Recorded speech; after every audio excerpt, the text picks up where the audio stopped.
the Maxpedition Malaga review. Let's go ahead and take a look at this thing. And honestly, I'm gonna have to change the camera because I can't do it like this. That's better. Now I can actually get to the bag without the tripod being in the way. So the first things I want to look at is just what the bag offers, a very general overview before we dig into the details on this. The very front, you see we've got this Y yoke system. We have a front pocket right here. You can see how deep this is, not very deep, very thin pocket.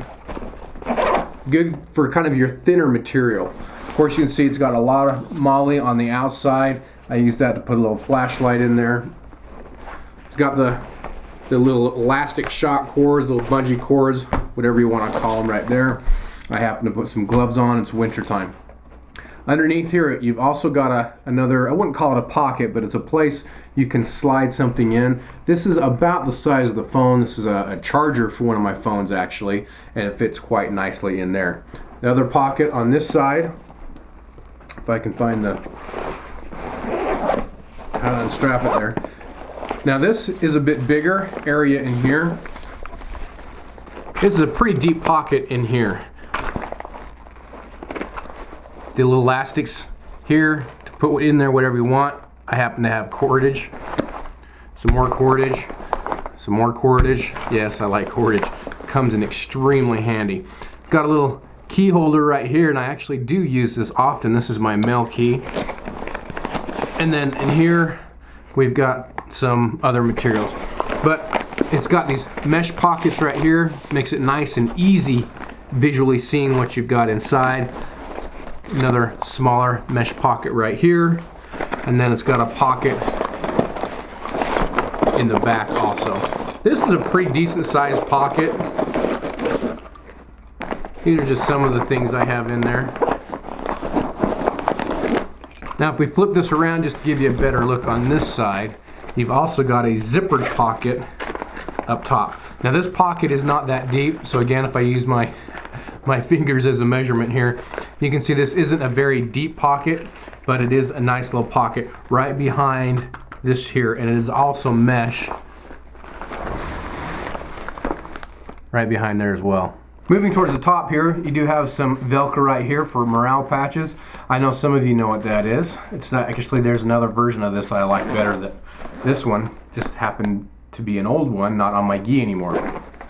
We do have a top pocket, and this one fits quite a bit of stuff too. This one I just have a bunch of batteries. I've got a flashlight. Gives you an idea what you're looking at right here. You've got little 3 elastic bands. These are really quite thick elastic bands, and then you've got a pocket that sits behind those. Moving on to the main compartment.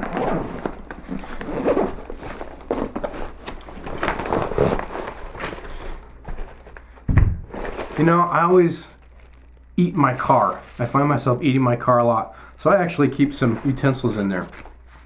This is a Goal Zero charger, solar charger.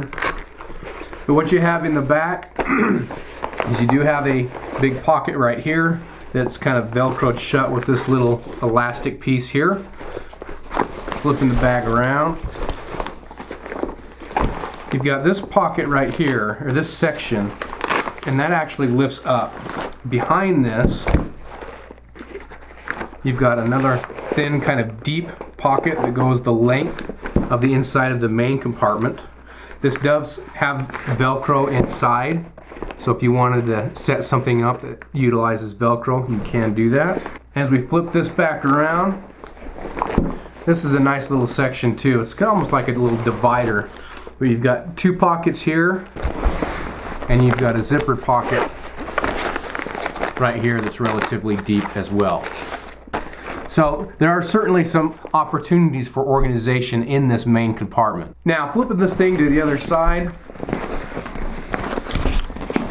you've got another piece in the back. Now what this is intended for is to carry your gun. Honestly, I very rarely do. I use it more as an extra pocket.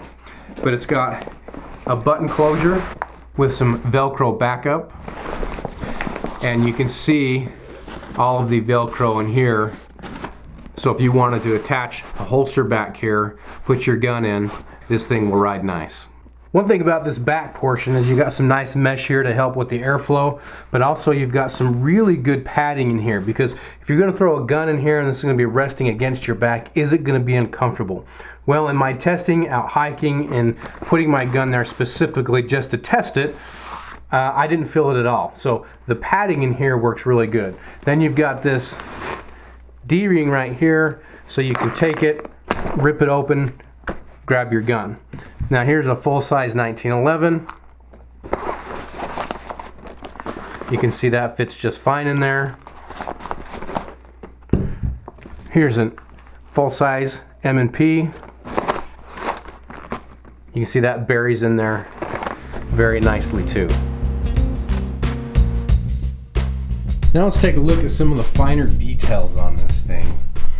Up front, we kind of talked about it. We have this Y compression strap right here.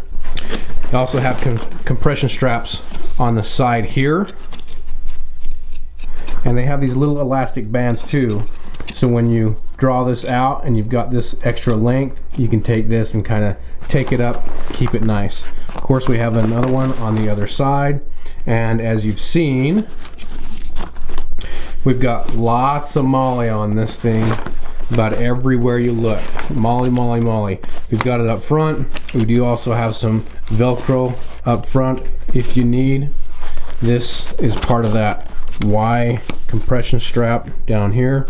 Lots of D-rings on this thing just to attach the gear as you see fit. More MOLLE on the side. Some D-rings up top.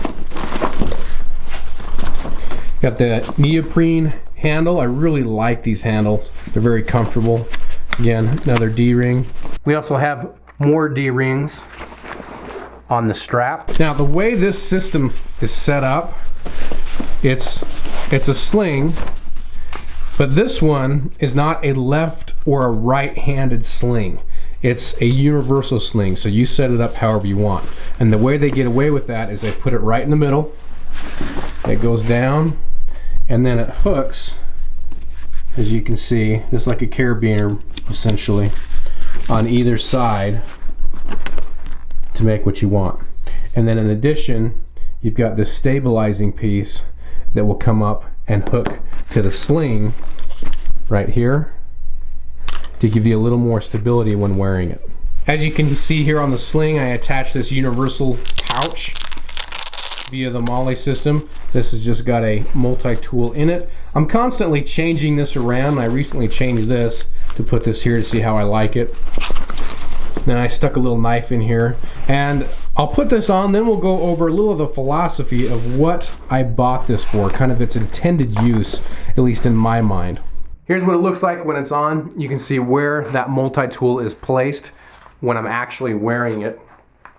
This piece right here is the stabilizer piece.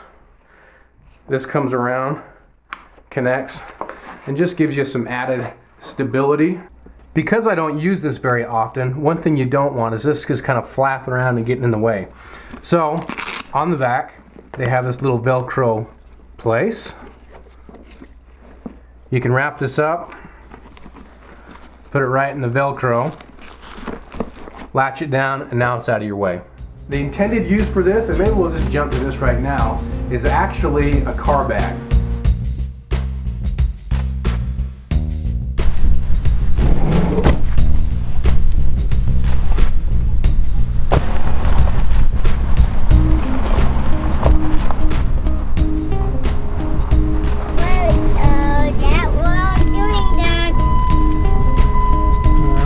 Going for a little drive down the road here.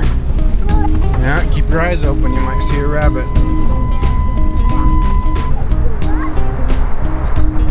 I have worn this a lot on hikes, and quite honestly, there's nothing for me that really replaces a two-strap backpack system. I just don't like the slingers for backpacking. They don't distribute the weight well enough.